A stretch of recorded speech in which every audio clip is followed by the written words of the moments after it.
Welcome to the Point Out Loud Women Trailblazers podcast, Series 4, on leading change in education and community engagement, brought to you by the UWSP Center for Equity, Development, and Leadership. Here at UW Stevens Point, we believe that transformative change begins with leaders who are passionate about education, health, and sustainability. This series dives deep into the stories and insights of changemakers from all walks of life. Educators, advocates, and innovators who are shaping the future of our communities. As Malala once said, when the world is silent, even one voice becomes powerful. Let's celebrate those voices and inspire action. You are in for such a treat. I know that most of us listen to podcasts and do something else, but you want to get in a place where you can grab a pen, write something down, put your hand on your heart, because this session with Christine Russell, I promise, is going to inspire you from the bottom of your feet all the way up to the tippy top of your head. She's going to help us understand how to zoom out, zoom in, how to pay attention, how to reach out, how to be powerful, and how to take good care of ourselves. We're so excited to have you join us. Let's get started. Hi, Christine. Hi. So I just have to tell you, I just feel like dancing because your brand inside me from the Trailblazers is get up and move. Yeah. I love it. Let's do it. All right, we're going to keep it tight today, and we're just so glad you're here with us. Yeah, super excited to have you on today. I would love if you could start with telling us a little bit about yourself and giving us your backstory. Sure. So my backstory begins in the country of Stoughton, Wisconsin. I grew up in a very loving home, and my wellness journey really began in middle school, high school type time frame. And my now husband of 8 years and we did a program at our church called Health and Fitness Full Life. Our church was called Fountain of Life. It still is. Okay. And we were not certified. We were not trainers. We were high school students that had a passion for wellness. And we were literally doing group exercise and personal training in the back of the sanctuary with willing participants. But I remember that really was the start, the ignition of my love for wellness, because I saw how happy everyone was. I saw the laughter and the joy and the transformations, which was really exciting. So then fast forward a couple of years, coming to Stevens Point, was the only school that I applied to. It was something deep in my spirit and my soul, that intuition that has me all the way through my career, that says this is where you need to be, and it is exactly where I needed to be. So I started off with an interest in dietetics, but Chem 301 or whatever it was back in the day said, my spirit told me, let's transition to something else. And that's how I ended up in corporate wellness and health promotion. And it was one of the best decisions ever made, because I really invested and infused myself in the trainings and in the lessons and in building relationships, not only with the students, but with the professors, which really helped build that foundation of confidence and leadership that I've taken into my career. And so moving forward from there, I had an internship with Advocate Healthcare, and the confidence that I established at UWSP, I walked into that healthcare system with a bald head. I shaved my hair my senior year for St. Baldrick's. And so everyone was really either concerned or questioning. They looked at my Facebook page and was like, it was like Britney Spears ended up shaving her head. Oh, wow. But I walked into there with all the confidence in the world, feeling so scared, so afraid, but knowing that I was where I needed to be. And then again, that's kind of brought me through to where I am today. Now 17 years out of corporate wellness, 3 years into community wellness, and knowing that the impact that I'm making, that my why is truly aligned with my purpose. And that is why I wake up every morning and love what I do. I love that. That's so cool. Folks, if you were listening as Christine, her presence is as powerful as her voice. It's as spirited and vital and life-giving. And all the phrase that I now have in my head that might be here forever is bald confidence.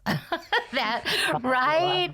That you're leaving UWSP and walking out into the world with that space. But there's something more than just confidence in you. You talk about I'm taking a chem class and my spirit told me. There's just a little something extra, right? This isn't just bold confidence. There's something else in you. Can you give us a sentence on that other thing that gives you life and vitality? What is it? The Holy Spirit, girl.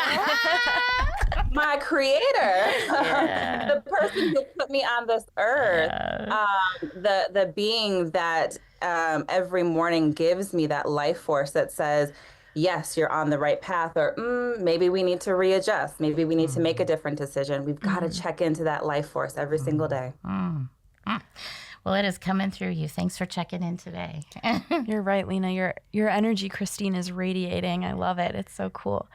I'm curious, what inspired your journey into wellness and community impact? So, like I said, I was in corporate America for 17 years. And there came a point in my career when I wasn't connected with it anymore. It just became a job. Yeah. It wasn't a career. It wasn't a passion. I loved what I did, but it wasn't fueling me the way that I needed to in that season of my life. And so I was presented with this opportunity actually by my mother-in-law. She saw the job posting, and it truly was divine intervention, because when I applied for the position, it was something completely different than what I ended up with at the end of the interview process. I said, well, look at God. But it also was realizing that there is so much more to wellness, right? So in corporate wellness, you put programs on, you operate initiatives, doing marketing and communications, but essentially it is because they're going to get some kind of incentive for participating in these programs at the end. In community wellness, we are saving lives. In community wellness, we are transforming women into spaces where their confidence is growing. Right. Saving lives and growing confidence. I feel like maybe you know more than our listeners do. And so I think we should get a little wonky here, even though we don't have an official question on it, because I have read a bit about Black women's wellness, and it will make you sit down and pay attention. What should we be paying attention to in terms of Black women's wellness? Why is this a special concern? It's a special concern because Black women are treated differently. Yeah. It's a special concern because the systemic racism that we experience, some on a day-to-day basis, others in particular areas of healthcare, the inequalities that Black women experience are very real. Yeah. It is very real. And when you look at, let's just take Black maternal and child health. Yeah. When you look at the disparities and the death rates of Black women and their children compared to our white counterparts, it will make your skin crawl. It will make your stomach turn. This is not okay. And we have to ask ourselves, why? Yeah. And that's a really hard question, because we don't want to bring up racism. We don't want to bring up inequalities. We don't want to bring up disparities. It can't be. It's 2025. Right. I'm just going to put a period there, because 2025 means nothing these days. The advancements we've made means nothing these days. So we have to ask ourselves as a community, for people who actually care at the grassroots level and all the way up at the top. What can I do to make a difference? How can I change the narrative? How can I speak truth into what's happening in our world today? How can I bridge the gap How can I talk with my government officials, with my policymakers to say, this is not right, this needs to change? Or if that's too much for you, how can I sit down and have a conversation with someone who doesn't look like me and better understand their story? Yeah. We can all do that. So I just want to invite the listeners along with me. I've been on a learning journey in this space. It started with Christine before we invited her. She is a Trailblaze Award winner. And as I started looking into her background, and a UWSP Award winner, and then she opened our conference for the 2024 Women Trailblazers Conference. And I started looking into some of these statistics that she's challenging us to take a look at. And I was quite shocked. And I want to be honest. I haven't turned that shock into action, and I'm ashamed to say that, but that is the truth. And so, listeners, I want to ask all of us to look into those statistics, and I commit to asking myself in the next month, what could I do to share those stories or to be a better advocate? Because it will floor you, the difference in health outcomes based on and for women and for their children, simply based on the color of our skin. And I know you'll find that as unacceptable as I did. So thanks, Christine, for opening us up to that. I think it takes bold confidence to talk in this space, though, don't you? Yeah. Especially in 2025. Mm-hmm. Exactly. Now, I have a couple of things going through my head here. So what advice would you give towards women who are in your shoes and Black women in general experiencing what you've been through, but also how can we be better allies? In terms of community wellness, yeah? Yes. I think it's about zooming out and looking at the big picture. Yeah. And it's also zooming in and understanding who we are talking to, talking about, and understanding ourselves, understanding what kind, even before we go zoom out and look externally, we have to look within ourselves to say, what kind of bias do I have? What did my parents teach me? What did my grandparents teach me, right? What do I need to stir up and stir out of myself before I try to understand someone else's story? I have to understand myself first. I think that's step one. I think step two, once we've done that work, is looking at the big picture to say, what do the statistics say? What really is unsettling to me? Which area do I really hone in on? Which questions do I have? Once we understand that, then we do the outreach, reaching out to the Foundation for Black Women's Wellness, reaching out to a safe friend that may look different to say, you know what? Can I sit down? Can I take you to coffee? Can I ask you a couple of questions about this? I'm really not sure about how I feel, and I want to invite you into a safe space to have this conversation, right? So there's many levels to this, but really ultimately it comes down to understanding ourselves and understanding community so we can understand each other. I'm just going to list those again because I took notes and I find this really helpful. Zoom out, zoom in, pay attention, reach out. That's something I can do. How about you? I love that. That's great advice. I love it. When you think about women and our role in society, what gives you the most hope? I love this question so much. Me too. The most hope is that there are powerful women in society, that there are women, period, in places in our community that are making changes every single day, despite the barriers, despite the challenges that they're facing, irregardless of the color of their skin. Irregardless, we are pushing forward. We are still pushing forward. However, what is so key and so important is that we have to prioritize ourselves. We have to prioritize our own well-being daily. Daily. The Lord says, I give you this day, your daily bread, right? We need daily sustenance, y'all. Not just a quick trip to the gym once a week, okay?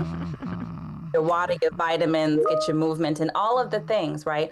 Because the weight of this world, the weight of this country falls on our shoulders. Yeah. And the beautiful thing, though, is that women operate in community. We operate in this hive mentality, which is really beautiful. So when someone is sick or weak, rest, sis. Rest. It's okay. We got you. When someone is feeling really strong and courageous and resilient, fight, sis. Do your thing. That can't last forever. So she's going to need to sit back and rest as well. So it's this ebb and flow in the community of feminism and womanism, which is so beautiful. And that gives me hope. I love that. That was so empowering. That made me feel just so inspired. What's one thing you'd like to ask our listeners today to do to further unleash women? Take it off. Take the leash off. Take it off. I want you to think about something that makes you feel bound, something that makes you feel muzzled. I had my hand over my mouth. I want you to think about that thing, and then I want you to visualize what freedom looks like. I want you to visualize what it feels like to take that leash off, to take the muzzle off. And then, in your quiet time with a cup of tea and with your Holy Spirit, I want you to create a plan to say, okay, what is that going to look like for me to create and bring that vision to life? And then I want you to execute. Because you are not alone, you have the power of community, and you are safe, sis. You are safe. It's going to take a while for me to recover from this. Oh, me too. Such a brief conversation. All right, listeners, I want you to play along with me. I let's do this challenge together. I want you to put your hand over your mouth, just like I'm about to do. Hey, I'm Lena. Just put your hand over your mouth and say your name in there. Hi, I'm going to say, hi, I'm Lena. Mm-hmm. That doesn't get me anywhere, does it? How about you? You getting anywhere? But wait, if I take that muzzle off the way Christine just asked me to do, look what I sound like. Hi, I'm Lena. Unmuzzled, baby. Unmuzzled. I love that. She says, fight, sis. Rest, sis. Yes, you can, sis. Is there any other questions you wanted to ask today? No, can we talk again tomorrow? Right. I just need some more time with you. So I'm curious, like UWSP was your only choice, and we see you as being the best of us, right? So we're like, that's what being an award winner is. We're like, Christine is the best of UWSP. Mm-hmm. What role did we play any role between selection and being the best of us? Oh, absolutely. Every single day. There's so many people who just naturally infused their essence and their brilliance into my journey. And again, from the professors to the recruitment team, nothing felt forced. It was all so very genuine and so very loving and so very nurturing. Stevens Point gave me the platform to discover myself. And as a young woman, as a young biracial woman in central Wisconsin, I'm nearly 40 years old and I'm still discovering myself, right? Yeah. But to have safe spaces, that I can be transparent, that I can explore and have conversations and learn about not only the field that I'm going into, but myself and my role in that field and my role in community has given me the platform to be where I am today. So absolutely, you all have made me the best of me. So thank you. Christine, I'm so inspired by your words and your story, and thank you so much for inspiring women and being a trailblazer everywhere and a role model for so many individuals as well. And thank you so much for taking the time to be here and speaking us today. I really appreciate it. Thank you for the opportunity, ladies. Yeah, I have to say, if I were to answer the hope question right now, I would say, what gives you hope? I would say talking to Christine Russell. I have really been struggling lately, and you have infused me with tremendous hope. Thank you so much. So much. It's been a hard time these last It's hard to show up as a teacher myself and do what you do, bring that light and that joy. It's hard work, as you know, to help people be themselves. And I can't tell you how much your joy and focus and clarity will help me do that more this semester. So thank you. That is an answer to prayer. Thank you for sharing. Yeah, you betcha. I would love to stay connected and talk further, and you inspire me in all that you do. So thank you for being a great role model for everyone, and including me. Yeah, I suppose. Oh, thank you all so much. I'm just a call away. Awesome. We appreciate it. You take care. Yeah, have a good rest of your day. Be well. Care, lady. Thank you for joining us for our 4th series on leading change in education and community engagement. We hope that these stories inspire you to create impact in your own community. As Maya Angelou wisely said, you can't use up creativity. The more you use, the more you have. Let's take that with us into our work and our lives. Be sure to tune in to our next series, where we'll continue to explore powerful stories and innovative ideas. Until then, keep inspiring, keep innovating, and keep leading change.